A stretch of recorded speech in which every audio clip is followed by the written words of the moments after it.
The fruit bowl of New Zealand was decimated by Cyclone Gabrielle in 2023. Entire orchards were wiped out, rivers flowed full of apples, and apple crates smashed up against fences. But while the physical damage was clear back then, it's now, 2 years on, that the true extent of the storm's impact is emerging. Trees are dying all the time, and there's Phytophthora and some other diseases that are kicking in. So tree health was compromised, and some trees take a year or two to fall over. Trees were submerged for weeks, smothered in mud and flattened by the flood's force. How many trees did you lose? Just over 180,000. Wow. This is like a negative Powerball win. What percentage of the crop that you had is that? About 20% of our production. And how has that impacted you? It's traumatic. I mean, you're basically compromised, so you can't possibly turn a profit, and you've got carnage to sort out. So it's going to be a long workout, and it's a hard road. This is Paul Paynter's new crop of baby trees to replace those killed in the cyclone. And how long will they spend here before you'll transplant them? Not even 1 full year, so we'll replant these next winter. His family has been growing apples for over 160 years. This was a sign put on the top of it, and then we've got some new shoots coming out of here. 2 years down the track, where are you at?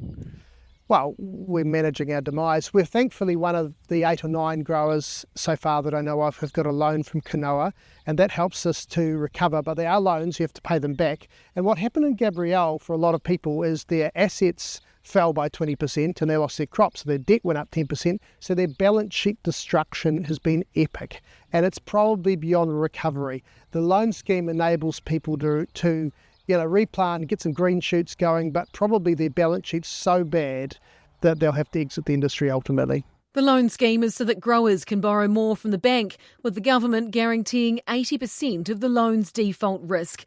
But with a shortage of rootstock and the cost of about $250,000 to replant just 1 hectare of apples, he says the scheme is not enough to save the industry. So how many have we already seen exit the industry, and how many more do you think will? Well, the thing about farmers, and you'll understand this, when farmers don't farm anymore, they don't talk about it. People die quietly in the rural communities. They're not whingers, and they wander off into the sunset. What does the next 2 years look like? Are you expecting more people to fail, to get out of the business? Oh, absolutely. No one can survive this sort of event. So what does that mean for the fruit bowl of New Zealand? Oh, I think it's kind of sad, but I mean, hopefully new capital will come in, and the Kanoa scheme enables us to get green shoots going. But Paul Paynter says that isn't enough, and the horticulture industry needs more support from the government, such as tax incentives to encourage investment in the sector. However, the Minister for Agriculture, Todd McClay, says the government has been funding the recovery efforts of affected farmers, growers and rural communities to enable urgent repair work, including fencing and clearing silt to save trees and vines.